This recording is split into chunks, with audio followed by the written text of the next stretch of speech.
Yo los invito a que muestren una foto. Jamás he visto al señor Perafán. Y eso es algo que se seguirá repitiendo hasta el infinito y no por eso va a ser cierto. En esa retractación absurda, ridícula que sacó a medianoche, ahí el peso de la retractación no es, Daniel Coronel no es narcotraficante, es el señor Daniel Coronel me ha venido persiguiendo, etcétera, etcétera, soy víctima de este señor, pero en últimas debo decir que no es narcotraficante, ahí no hay absolutamente nada. Vamos con la siguiente pregunta. Don Álvaro González, ¿de dónde se comunica? Buenos días, Daniel. Mucho gusto y me alegra tener el privilegio de estar aquí en directo y gracias por darnos la posibilidad de intercambiar con usted. Estoy desde Francia, en Toulouse. ¡Ay, qué bueno!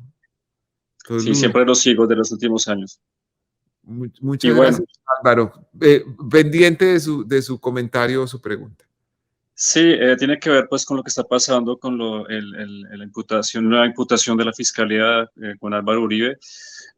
Si bien pues, somos muchos en seguir la actualidad colombiana, tal vez hay cosas que se nos escapan y sobre todo que este caso relativo con Perafán pues aparece que, según lo ha dicho usted, lleva más de 6 años. ¿Podría darnos un contexto para los que no nos hemos enterado quién es Perafán, un contexto como sociopolítico y de dónde el imputado Álvaro Uribe saca ese mito que lo quiere relacionar a usted con él y de dónde sale ese mito y para terminar, y por qué a pesar de que él reconoció, como usted lo ha dicho, en la audiencia de reconciliación que tuvieron hace 1 año, 2 años, que él sabe que es falso y a pesar de eso, la semana pasada volvió a sugerir que el reporte Perafán, o sea, dice que usted no lo es, pero al mismo tiempo lo dice, porque esa hipocresía de él. Don Álvaro, lo que él reconoció es que yo no era narcotraficante, pero él mantiene viva ese falsa relacionamiento con Pastor Perafán. El tema es el siguiente. En el año 1991, David Cañón, que quizás algunos de ustedes lo recuerdan, era un periodista deportivo muy reconocido, y su hermano Marco Antonio Cañón, productor de televisión, fueron socios de la programadora NTC Televisión, de la cual yo fui socio. Ellos salieron por venta de sus acciones, pero ellos tenían una sociedad con Pastor Perafán. Entonces, el expresidente Álvaro Uribe toda la vida ha tratado de hacer una especie de ley de transitividad, que como los Cañón eran socios de Perafán, entonces yo era socio de Perafán a través de ellos. Lo he probado, he mostrado papeles, lo han derrotado, trató de imponer una acción popular, perdió a través de un abogado bastante gris, perdió, en fin.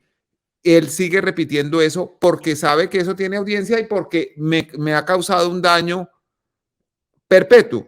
Toda la vida seguiré contestando esta pregunta como si realmente tuviera algo que ver con esto. Como nunca pudieron volverlo un tema judicial, lo volvieron un chisme y lo esparcen en redes sociales y lo reciclan y lo sacan en video, en audio, en podcast, en tira cómica. Lo han hecho de todas las maneras posibles sin que lo puedan sustanciar de manera criminal, pero él lo repite y lo vuelve caballito de batalla porque cada vez que yo publico una prueba contra él, él desvía la atención diciendo que es que el que está hablando es Perafán. Lo último que hicieron fue que el abogado Diego Cadena, a través de un narcotraficante que defiendo, alias Diego Rastrojo o Vinagre, escribió que es que Perafán decía en la cárcel que me había pagado la universidad y que me conocía y que tenía fotos. Yo los invito a que muestren una foto. Jamás he visto al señor Perafán. Y eso es algo que se seguirá repitiendo hasta el infinito y no por eso va a ser cierto. Eso es lo que yo le quiero decir sobre ese tema. Muy buenos días, doctor Daniel, ¿cómo se encuentra?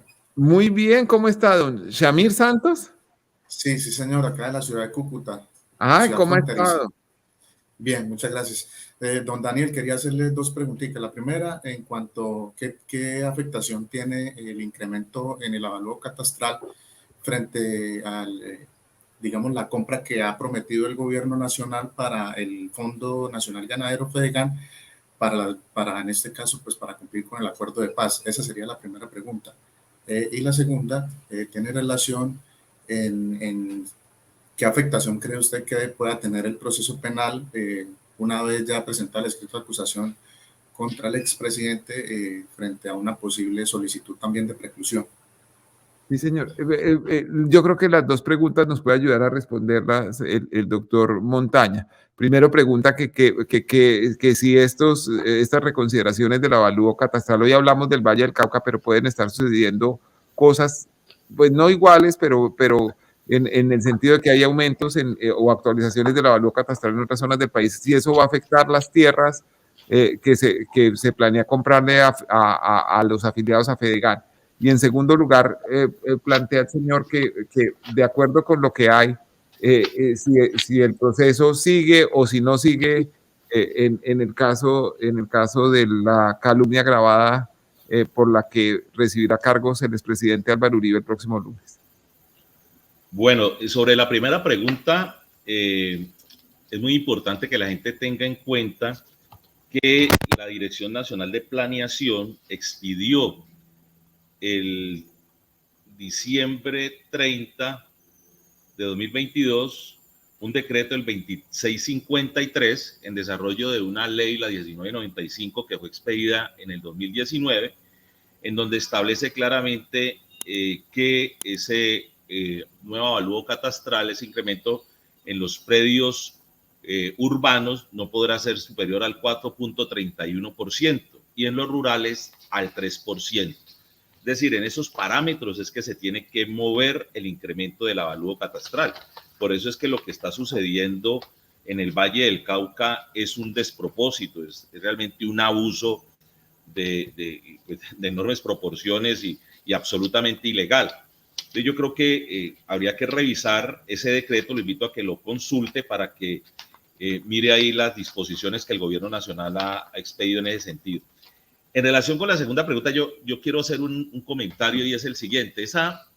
Para ese tema de la retractación, es decir, para que esto tenga efectos legales, para que, digamos, se establezca el término de la acción penal y que no hay responsabilidad del autor de la injuria, de la calumnia, la retractación tiene que cumplir con unos requisitos. Es decir, que además de que sea voluntaria, que se profiera antes de que se dicte sentencia de primera o única instancia, tiene que hacerse, obviamente a costa de la persona que se retracta, pero la Corte ha señalado, y hay una sentencia de constitucionalidad sobre ese particular, dice que se debe cumplir en las mismas circunstancias y con las mismas características en que se difundió la infamia o la imputación deshonrosa. Miren ustedes, cuando este señor Álvaro Uribe lanzó estas manifestaciones contra Daniel, hace unas manifestaciones en relación con su supuesta vinculación con un narcotraficante, con Perafam.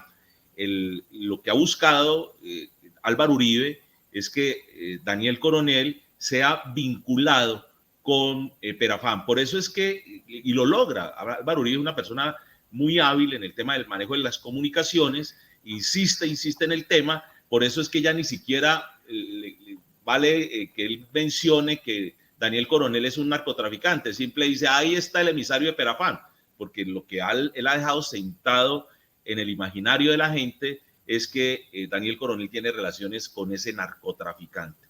Y entonces ahora habilidosamente, muy a su estilo, llega y sale diciendo que simplemente Daniel Coronel no es un narcotraficante. Pero no, es que el asunto no es ese. El asunto es que él lanza una infamia, lo vincula a usted con un delincuente, eso tiene un despliegue, él insiste en el asunto y eso ya tiene unas circunstancias y una cobertura supremamente amplia.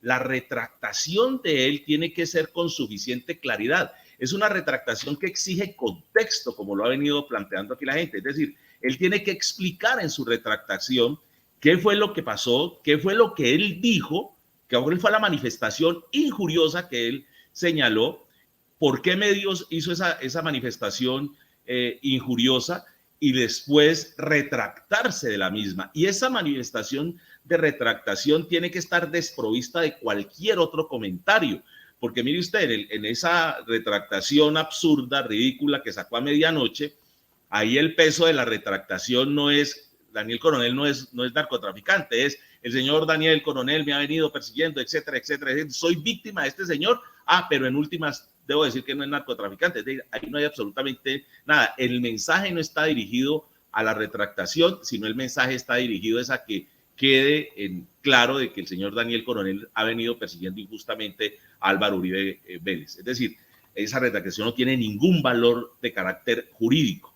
Aquí tiene una voz muy importante y eso es importante que lo tenga claro Daniel Coronel, que la víctima tiene aquí una vocería y tiene un protagonismo muy importante a la luz del nuevo sistema penal acusatorio.